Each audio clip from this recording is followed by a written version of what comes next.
جیسے ہی حضرت عثمان رضی اللہ عنہ مسلمانوں کے تیسرے خلیفہ بنے، مسلمانوں کی آپس میں ایک ایسی بحث شروع جس سے پہلی بار پوری مسلمان امت کے ٹوٹنے کا خطرہ تھا، کیونکہ یہ بحث کسی اور بات پر نہیں بلکہ دنیا کی سب سے بڑی کتاب پر تھی، قرآن۔ آیات الکتاب الحکیم۔ رسول اللہ صلی اللہ علیہ وسلم کے زمانے میں مسلمان قرآن کو عربی کے 7 بڑے ڈائلیکٹس، 7 بڑے لہجوں میں پڑھتے تھے، لیکن جیسے جیسے مسلمانوں کی خلافت پھیلتی گئی، پوری دنیا سے لوگ اسلام کی طرف آنے لگے اور پہلی بار صحابہ سے قرآن سیکھنے لگے۔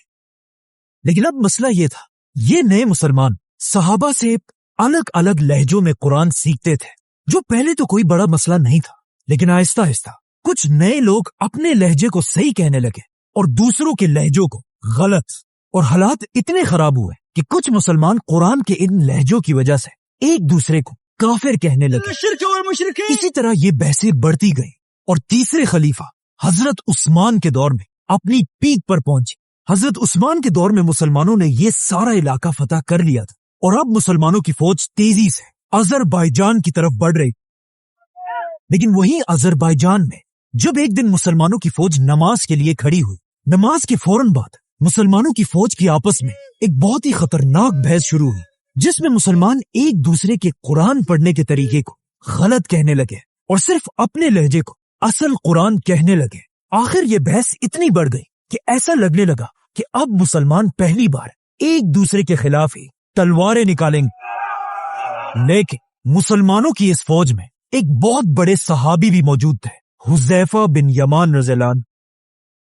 جب انہوں نے مسلمانوں کو اس طرح لڑتے ہوئے دیکھا، وہ اس بات سے ڈرنے لگے کہ کہیں آگے جا کر مسلمان فرقوں میں نہ بٹ جائے، تو وہ اس جنگ کو چھوڑ کر تیزی سے واپس مدینہ میں خلیفہ عثمان رضی اللہ عنہ کی طرف روانہ ہوئے، اور مدینہ پہنچتے ہی اپنے گھر جانے کے بجائے وہ سیدھا حضرت عثمان کے پاس پہنچے اور ان سے کہا، یا امیر المومنین، اس سے پہلے کہ مسلمان بھی یہودیوں اور کرسچنز کی طرح ڈیوائیڈ ہو جائے، آپ اس امت کو ٹوٹنے سے بچا لیں۔ لیکن یہ کوئی پہلی دفعہ نہیں تھا کہ آسمانی کتابوں پر بحث ہوئی ہو، اس سے پہلے بھی ایسا ہو چکا تھا۔ دنیا میں 4 بڑی آسمانی کتابیں ہیں، تورات، زبور، انجیل اور قرآن۔ پہلی کتاب تورات ایک بہت بڑے پیغمبر موسیٰ علیہ السلام پر نازل ہوئی تھی، جب موسیٰ علیہ السلام نے فرعون اور اس کی پوری فوج کو سمندر میں تباہ کر دیا تھا اور بنی اسرائیل کو لے کر ڈیزرٹ میں پھر رہے تھے، تب اللہ نے موسیٰ علیہ السلام پر تورات نازل کی۔ جیسے ہی موسیٰ علیہ السلام پر تورات نازل، انہوں نے فوراً حکم دیا کہ اللہ کی اس عظیم کتاب کے لیے ایک بڑا صندوق، تابوت بنایا جائے۔ اس تابوت میں تورات کے ساتھ ساتھ کچھ اور بھی ہولی چیزیں رکھی گئی، جیسے کہ ہارون علیہ السلام کی چھڑی، The 10 Commandments، اور من و سلوہ کا ایک برتن۔ یہ تابوت بنی اسرائیل کے لیے اتنا ہولی تھا کہ وہ اس کی اپنی جان سے بھی زیادہ حفاظت کرتے تھے، اور آخر فلسطین کو فتح کرنے کے بعد بنی اسرائیل نے یہ تابوت اپنے سب سے بڑے ٹیمپل میں رکھا، اور اگلے 300 سال تک یہ تابوت اور تورات وہی پڑے رہے۔ لیکن آخر 300 سال بعد بنی اسرائیل کے فلسطین پر ایک بہت بڑے قوم نے حملہ کیا، جن کا سب سے بڑا وارئر تھا جالوت۔ جالوت اور اس کی فوج بنی اسرائیل کو تیزی سے کرش کرتی گئی، اور فلسطین تیزی سے بنی اسرائیل کے ہاتھ سے نکلنے لگا، اور حالات اتنے خراب ہوئے کہ بنی اسرائیل کے علماء نے فیصلہ کیا کہ آج کے بعد ہر جنگ میں ہم یہ تابوت اپنی فوج کے سامنے رکھیں گے، تاکہ اس تابوت کی برکت سے ہم جنگ جیت جائیں۔ لیکن ایسا نہیں ہوا۔ جالوت کی فوج نے سب سے پہلا حملہ اسی تابوت پر کیا، اور موسیٰ علیہ السلام کے اس تابوت کو چھین کر اپنے ساتھ لے گئے، جس کے اندر اب تک دنیا کی پہلی اصلی تورات پڑی ہوئی تھی۔ آخر بنی اسرائیل کا ایک بہت بڑا بادشاہ آیا، داؤد علیہ السلام، جنہوں نے جالوت اور اس کی فوج پر حملہ کیا اور انہیں ختم کر دی، اور موسیٰ علیہ السلام کے صندوق کو دوبارہ اس کی اصل جگہ پر رکھا۔ لیکن یہاں ایک بہت بڑا مسئلہ یہ تھا जब इस संदूक को खोला गया, इसके अंदर मूसा अलैहिस्सलाम की तौरात थी ही नहीं। मतलब पहली बार दुनिया से ओरिजिनल तौरात गायब हो चुकी थी। इसीलिए दाऊद अलैहिस्सलाम पर दूसरी आसमानी किताब नाजिल हो, ज़बूर, जिसके बाद आने वाले प्रॉफिट्स ने तौरात को दोबारा लिखा और तौरात और ज़बूर को एक साथ एक ही जगह सेफ रख दिया। लेकिन दाऊद अलैहिस्सलाम के 400 साल बाद एक बार फिर फलस्तीन पर हमला किया गया। बेबीलोन के बहुत बड़े बादशाह बख्त नसर, उसने इतना खतरनाक हमला किया कि लाखों यहूदियों को मार डाला, यहूदियों के टेंपल को गिरा दिया और बख्त नसर ने अपनी फौज को हुक्म दिया कि जाओ और दुनिया की हर तौरात को जमा करके उन सब को आग लगा दो। और इस तरह एक बार फिर तौरात और ज़बूर दुनिया से गायब हो गए, जिसके बाद अगले 100 साल तक दुनिया में कोई भी तौरात और ज़बूर नहीं थी।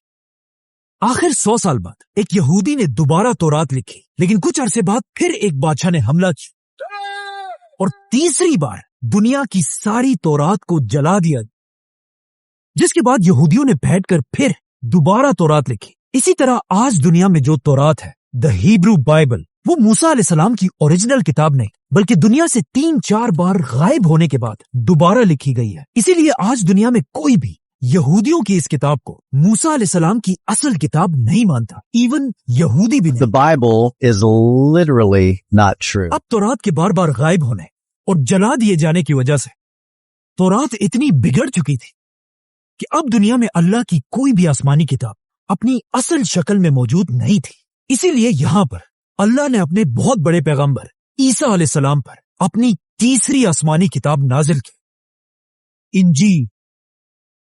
लेकिन इंजील को भी बिल्कुल कुरान की तरह पहले दिनों में एक किताब की शक्ल में नहीं लिखा गया और ईसा अलैहिस्सलाम के दुनिया से जाने के बाद उनके फॉलोअर्स ज़बानी एक दूसरे को इंजील सिखाने लगे और आखिर ईसा अलैहिस्सलाम के 100 साल बाद एक आदमी ने दुनिया की पहली बाइबल लिखी और उसे सही इंजील कहने लगा। लेकिन इस आदमी की पहली इंजील को पूरी दुनिया के क्रिश्चियंस ने रिजेक्ट कर दिया और यहां से बिल्कुल तौरात और ज़बूर की तरह इंजील में भी कंफ्यूजन शुरू हुई, जिसके बाद हर तरफ लोग अपनी मर्जी से इंजील लिखने लगे और आखिर ईसा अलैहिस्सलाम के 300 साल बाद एक ऐसा वक्त भी आया कि दुनिया में हजारों डिफरेंट इंजीलें थी। इसीलिए ईसा अलैहिस्सलाम के 300 साल बाद दुनिया के सारे क्रिश्चियन स्कॉलर्स की एक बहुत बड़ी मीटिंग हुई, जिसमें उन्होंने खुद ही अपनी मर्जी से इन हजारों इंजीलों में से सिर्फ 4 इंजीलों को सेलेक्ट किया और बाकियों को रिजेक्ट कर दिया। इसीलिए आज के जमाने की इंजील बाइबल को ईसा अलैहिस्सलाम की सही इंजील नहीं कहा जा सकता, बल्कि इवन क्रिश्चियंस भी इसे सही इंजील नहीं समझते। तो अब तौरात, ज़बूर और इंजील तीनों आसमानी किताबें जब दुनिया से गायब हो चुकी थी, तो अल्लाह ने दुनिया में अपनी आखिरी किताब नाजिल की, कुरान। Muhammad, read.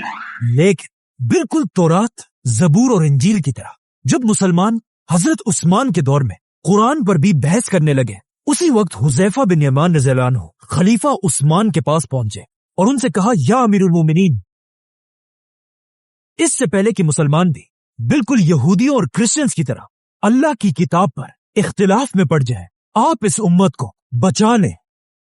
लेकिन खलीफा उस्मान रज़ियल्लाहु अन्हु को इस मसले का पहले से ही पता था, क्योंकि इससे कुछ ही दिन पहले एक दिन मदीना में 2 बच्चे एक दूसरे को कुरान सुना रहे थे। इन दोनों बच्चों का कुरान था तो एक ही, लेकिन इनके कुरान का लहजा एक दूसरे से डिफरेंट था, जिसकी वजह से ये दोनों बच्चे आपस में लड़ने लगे। जब उनके टीचर्स को इसका पता चला, इन बच्चों के टीचर्स भी कुरान के लहजों पर लड़ने लगे।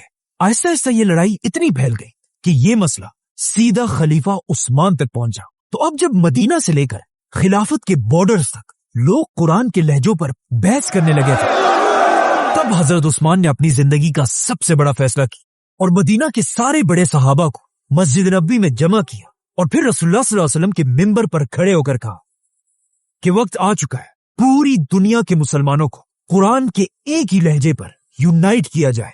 जिसमें कुछ सहाबा हजरत उस्मान के इस फैसले से खुश नहीं थे, लेकिन ज्यादातर सहाबा ने हजरत उस्मान के इस फैसले को सपोर्ट किया, जिनमें सबसे बड़े सहाबी थे फ्यूचर खलीफा हजरत अली रज़ियल्लाहु अन्हु। हजरत उस्मान रज़ियल्लाहु अन्हु ने एक लहजे का कुरान बनाने के लिए 8 लोगों की कमेटी बनाई और इस कमेटी का हेड उन्होंने ज़ैद बिन साबित रज़ियल्लाहु अन्हु को बनाया, क्योंकि ज़ैद बिन साबित कोई आम सहाबी नहीं, वो रसूलुल्लाह सल्लल्लाहु अलैहि वसल्लम के जमाने से कुरान की आयत लिखा करते थे। और हजरत अबू बकर रज़ियल्लाहु अन्हु के जमाने में ज़ैद बिन साबित रज़ियल्लाहु अन्हु ने पहली बार कुरान को किताब की शक्ल में लिखवाया था। ये दुनिया का पहला कुरान सबसे पहले अबू बकर रज़ियल्लाहु अन्हु के पास था, फिर हजरत उमर रज़ियल्लाहु अन्हु के पास, और अब हजरत उमर रज़ियल्लाहु अन्हु की बेटी उम्मुल मोमिनीन हजरत हफ्सा रज़ियल्लाहु अन्हा के पास था। तो हजरत उस्मान ने इसी कुरान को दोबारा मंगवाया और हजरत ज़ैद से कहा कि इसी कुरान को देखकर एक ही लहजे में कुरान लिखो, लेकिन वो लहजा कुरैश का लहजा होना चाहिए, क्योंकि कुरान असल में इसी लहजे में नाजिल हुआ था। जैसे ही कुरान एक ही लहजे में कंप्लीट कर लिया गया, हजरत उस्मान ने पूरी खिलाफत में एक हुक्म जारी किया कि जिस मुसलमान के पास भी कुरान के हिस्से पड़े हुए हैं, चाहे वो चमड़े, पत्थर या पत्तों पर लिखी हो, उन सब कुरान के हिस्सों को खिलाफत के हवाले कर दिया जाए। जिसके बाद पूरी दुनिया के मुसलमान अपने अपने कुरान के नुस्खों को खिलाफत के ऑफिसर्स के हवाले करने लगे। जब कुरान के ऑलमोस्ट सारे नुस्खे हजरत उस्मान के पास जमा हुए, हजरत उस्मान ने हुक्म दिया कि अब इन सब को आग लगा दी। जैसे ही इन सब को आग लगाई गई, उसके बाद अब दुनिया में सिर्फ एक ही कुरान बाकी रहा, कुरैश के लहजे में लिखा गया कुरान।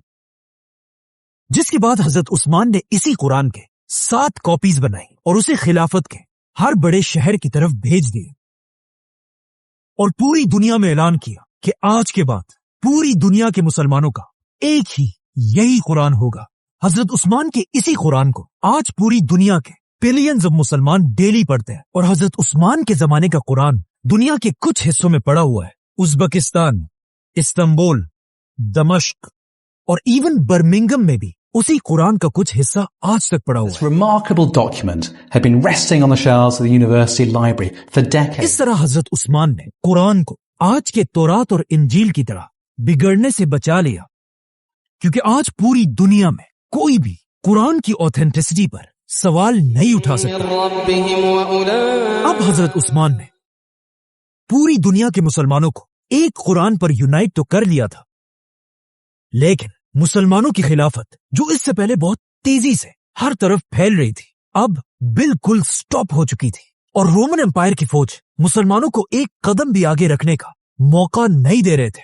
तो अब हजरत उस्मान की खिलाफत में आगे बढ़ने का सिर्फ एक ही रास्ता था, समंदर। इस्लाम की तारीख की पहली नेवी। सब्सक्राइब।